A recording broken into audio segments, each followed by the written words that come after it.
Yes, abooluganda mukama yeebazibwe. Tuli wano. This is the place, as you can see. This is hockey grounds. Hockey grounds. Erimu ka kapeti mwabajjayo bulijjo. Mukimanyi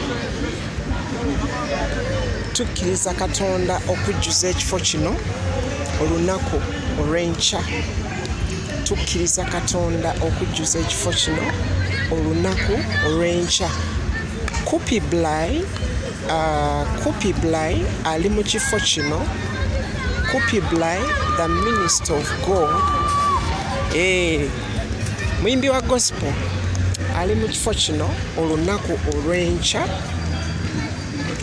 Olunaku olw'enkya twabadde mu press conference nekigambibwa nti ajja kuba ku stage ssaawa 2:30.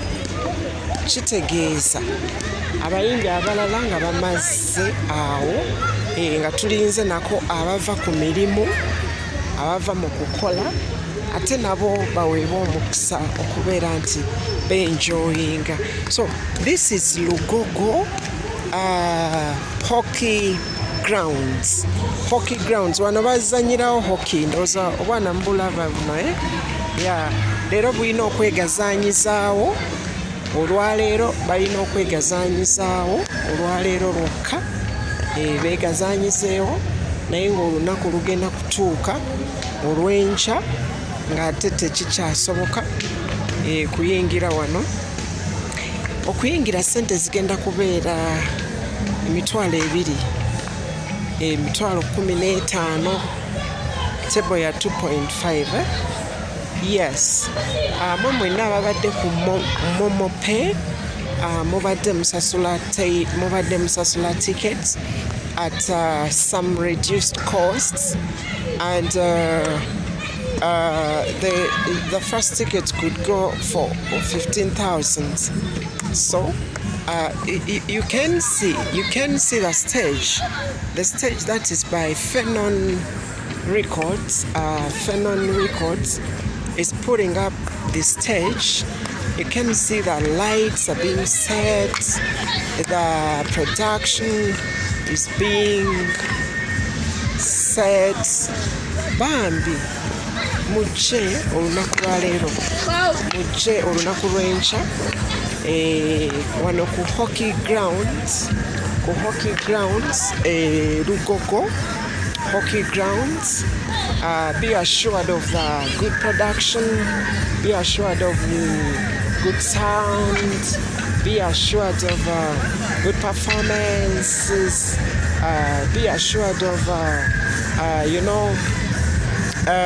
we have different performances from different other artists. Other artists, like they'll be here, very many in all categories. In all categories. So this is the place. You can just see it. The sound is being installed. Yes, they are setting up everything. Phenon Records has brought the best machines as ever. Yes, as ever. Please come, keep time, come, you enjoy. Coopy concert, Action Talk concert by Coopy. Yes, Action Talk concert by Coopy.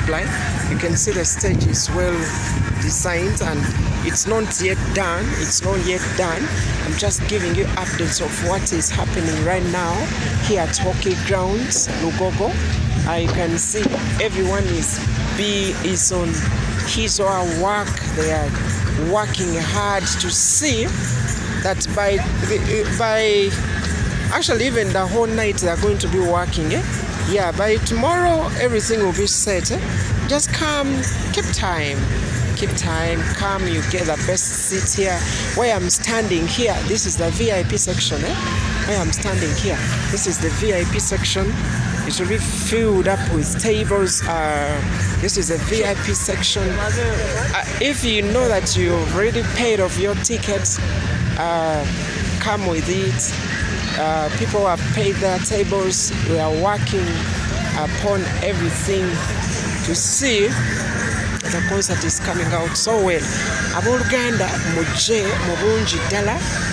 Twasembye okubeera wano awabaddewo waliwo wano Adda Ehi yali mu kifo kino ekya Hockey yali mu kifo kino ate ambayeko omusajja ono ababuuzeeko Ssebo Mukama yeebazibwa. Oli otya Ssebo? Abakulaba amanya eggwani Joshua Busuulwa.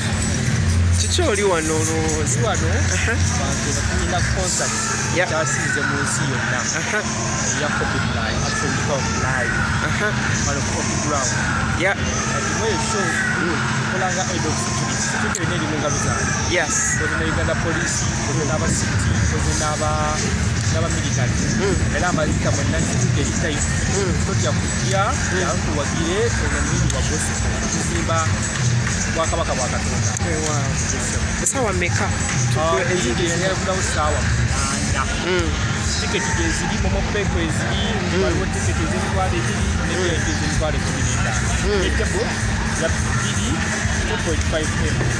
Wow. Ndaba stage eri bali mu kugikwasaganya. Kyeki sofa kyekitambula kati. Kitambula kati. Kubanga omungi ayiseemuko akole musango kye. Kane webye ziraga amatala gago gaaka tunateekako sawundi afiiseemu omuyimbi ayiseemu genda awummule mu hoteri enkya ssaawa 8 gyawugi. Amiina. Nange wendi nnyo twebaza Mukama. Omukulu Jose Charles waba mukama wange naye waali nnyo kandi wakufa maama nnyabo. Amiina.